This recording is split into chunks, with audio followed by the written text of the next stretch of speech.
Les chaînes de la colonisation et de la dictature ayant déjà été brisées. La préservation de notre indépendance, la consolidation de notre démocratie ont plus besoin de la vitalité de tous nos concitoyens.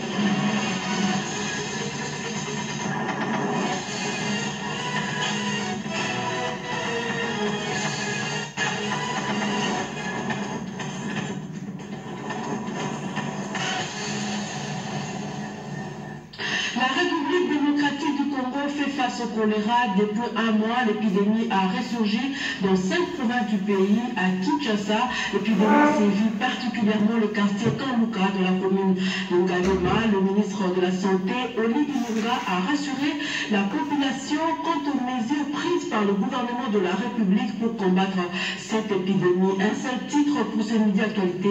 Madame, Monsieur, bonjour. De partout où vous nous suivez, merci de choisir la RTNC pour vous informer. Ce journal partira de la haute cour militaire où le procès Kamina Nsapu est arrivé à sa 6e audience. Celle-ci était consacrée hier à débattre de la question sur le fond et de la couverture de prochaines audiences. Reportage. L'arrêt avant dire droit, rendu par le tribunal militaire de garnison de Kinshasa-Gombe, à l'audience précédente sur les exceptions soulevées par les avocats de prévenus. L'audience de ce mercredi 27 décembre 2017 devait consister à l'instruction à fond dans cette affaire.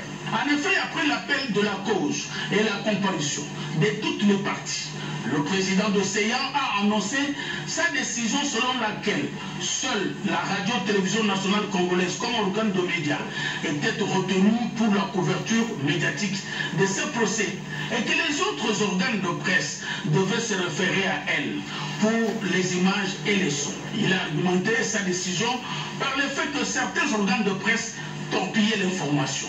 La décision a provoqué, vous vous rendez bien compte, une réaction négative du côté des avocats de la défense. Ces défenseurs ont prétendu que la décision portait atteinte aux droits de la défense, car elle a été prise par le président lui-même au lieu du tribunal. Pour les conseils des avocats, cette décision ne pouvait pas accepter un média, sinon il n'entendait pas continuer l'instruction avec la seule radio-télévision nationale congolaise comme chaîne de couverture médiatique. Les partis civils et le ministère public, quant à eux, ont estimé que l'autorisation ou l'interdiction des organes de presse à couvrir les audiences relevant du pouvoir discrétionnaire du président. Ces derniers étant restés fermes dans sa décision, certains avocats ont préféré quitter la salle d'audience, laissant ainsi leurs clients sans assistance. Une position qui a mis le tribunal dans l'impossibilité d'aborder le fond dans cette affaire. D'après l'avis de certains juristes contactés, la décision du président ne porte nullement atteinte aux droits de la défense. Selon eux, le président du tribunal a agi conformément à la loi en vertu de l'article 231 du Code judiciaire militaire. Les choix portés sur la radio-télévision nationale congolaise est judicieux parce que cette dernière assure une large couverture du territoire national et c'est elle qui dispose du signal international, c'est-à-dire qui distribue les fréquences à d'autres chaînes. La prochaine audience a été fixée au mercredi 3 janvier 2018.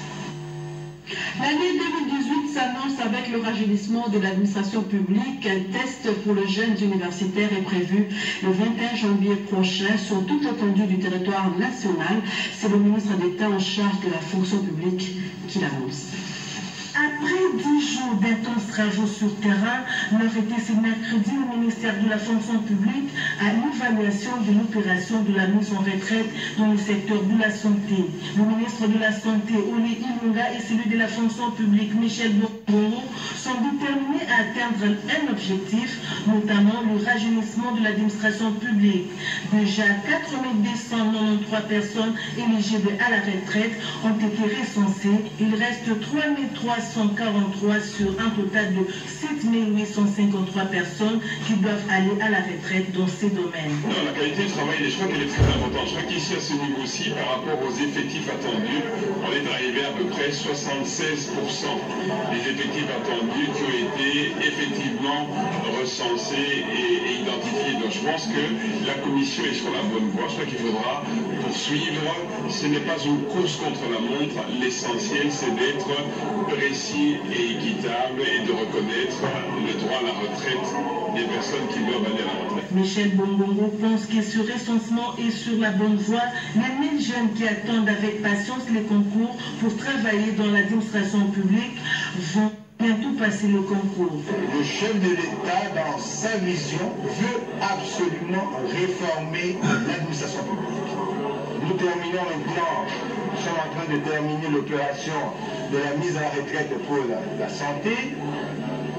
Il y aura avec cette opération beaucoup de vacances de poste.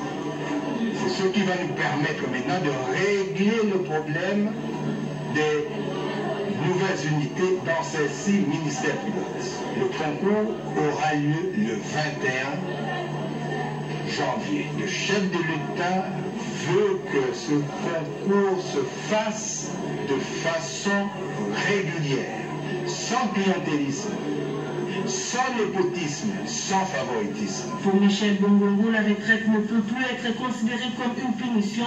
Il s'y bat à concrétiser les vœux du chef de l'État qui veut que la retraite ait un visage humain. La réussite de cette opération aidera le pays à réduire le chômage et à rajeunir l'administration publique.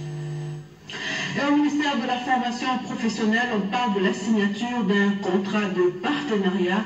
Je propose de découvrir cela en images.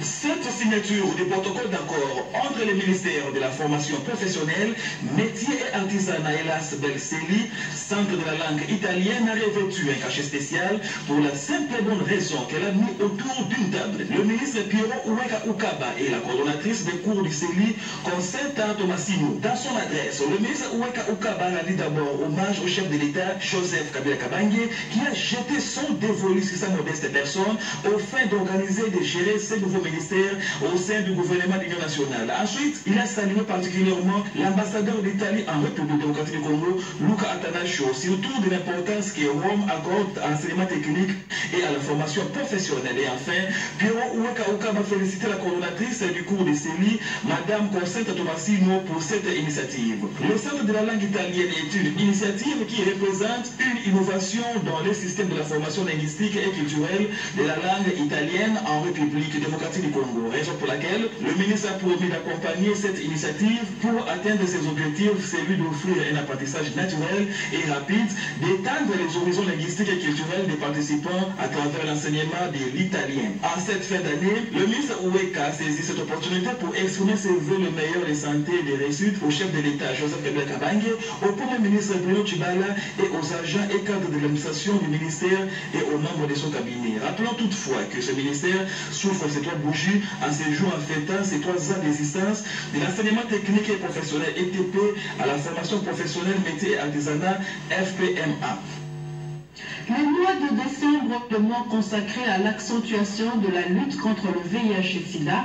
Les professionnels de la santé formés sur les nouvelles méthodes de riposte contre cette pandémie, l'initiative est du programme national multisectoriel de lutte contre le SIDA, le PNMLS. Reportage. Après avoir pris part activement à la 19e conférence sur le sida tenue à Abidjan dernièrement, il est bien plus que temps pour ces membres de partager leurs expériences, partager tout ce qu'ils ont appris aux autres membres au cours de cette matinée scientifique d'information organisée par le programme national de lutte contre le VIH-Sida à l'intention des directeurs de programmes, de médecins et autres cadres du ministère de la Santé. Cette matinée a aussi pour objectif élaborer ensemble des stratégies communes pour faire reculer le VIH-Sida et réorienter les ripostes de cette maladie en vue d'avoir une génération sans sida. Venu ouvrir cet atelier, le ministre de la Santé, Oli Lunga, a salué les efforts louables enregistrés par la RDC, mais reconnaît tout de même beaucoup reste encore à faire. Nous devons avoir des ambitions. L'objectif 90-90-90 à atteindre à l'horizon 2020, c'est un objectif que nous devons nous réapproprier. Et je pense que ce ne sont pas les partenaires techniques et financiers qui doivent imposer le rythme, c'est à nous à bien redéfinir notre stratégie, à bien nous approprier cette stratégie et à nous investir dans la mise en œuvre de cette stratégie, dans le suivi et dans l'évaluation pour le bénéfice de nos populations. Mois de décembre, mois consacré au VIH-Sida, toutes les couches sociales œuvrant dans le secteur de la santé ont donc mission d'intensifier la sensibilisation sur la lutte contre le sida à la population congolaise. Marc Manyanga Ndambo était à Kinshasa. Il a déjà regardé la province. Le gouvernement du Kasai Chikapa a rencontré quelques membres du gouvernement. Après le ministère de la Coopération, le gouverneur a rencontré le ministre de l'Enseignement supérieur et universitaire à la recherche pour la promotion de l'éducation de sa province. Reportage. Soucieux du développement et de l'épanouissement de sa juridiction, le gouverneur de la province du Kasai, Marc Manyanga Ndambo, a fait un déplacement de Chikapa à Kinshasa, la capitale, question de trouver des stratégies nécessaires pour atteindre ses objectifs. Marc Manyanga Ndambo s'engage également à valoriser le secteur de l'éducation dans sa province. C'est ainsi qu'il a eu une entrevue avec le ministre de l'Enseignement supérieur et universitaire, Steve Mikai. Au cours de leurs entretiens, les deux personnalités ont évoqué les questions liées à la situation qui a prévalu récemment à l'ISP Chikapa et ont aussi parlé des orientations du ministre Steve Mikai qui ont permis de décanter la situation. Le numéro 1 de la province du Kasai a, en conclusion, livré les motifs de sa présence au ministère de l'Enseignement supérieur et universitaire. Je venais, avant d'arriver à Kinshasa et d'aller à la conférence des gouverneurs à Goma, je venais d'une mission d'itinérance sur une bonne partie de l'ensemble de la province du Kasai. Je voulais partager avec son Excellence, Monsieur le Ministre, certaines observations que j'ai pu faire dans le secteur de l'enseignement supérieur et universitaire. Il a apprécié à juste titre ces observations et promis de certaines améliorations. Notons que le chef de l'exécutif provincial du Kasai a appelé le ministre de l'ESU à accompagner la province dans sa lutte pour la promotion de l'éducation. Le ministre de l'Industrie, lui, poursuit sa mission de sensibilisation du processus de mutation de la cellule d'études et de planification industrielle après la province du Nord Kivu. Eric Kabamba nous propose l'étape du Haut-Katanga. La cellule d'études et de planification industrielle, CEPI, va se muter dans les tout prochains jours au Bureau national d'études et de planification industrielle. Et le gouvernement congolais, à travers le ministère de l'Industrie, poursuit sans relâche sa mission de sensibilisation du processus de cette mutation à travers le pays. Après le Goma, c'est le tour des investisseurs le choix d'être informés du bien fondé et de l'importance de cette mutation par les experts de la CEPI. Contrairement à la CEPI, le Bureau national d'études et de planification industrielle aura pour mission de collecter, de traiter, de conserver et de publier les statistiques industrielles.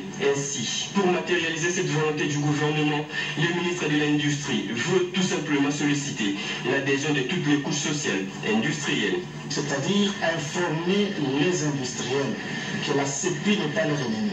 La CEPI n'est pas venue pour taxer. La CEPI a juste besoin des statistiques. Pour traiter ces statistiques, publier et faire des analyses économiques dans l'intérêt de l'industrialisation de notre pays. Le niveau de ces transformations est tellement avancé que déjà des zones pilotes ont été installées à Goma et à Lubumbashi. Et Kinshasa bouclera le processus d'implantation. Pendant le processus électoral à présent, l'Union des Églises indépendantes soutient la mise en œuvre du calendrier électoral et à travers un message, elle encourage également les membres de CIME et autres confessions religieuses à promouvoir la paix. À l'occasion de la célébration de Noël et de Nouvel An 2018, nous rendons grâce à Dieu, le Père de temps et de circonstances qui, dans son amour infini envers l'humanité, nous maintient en vie en dépit des multiples vicissitudes connues pendant cette année. Nous demandons donc à nos 76 évêques, membres du Conseil épiscopal national et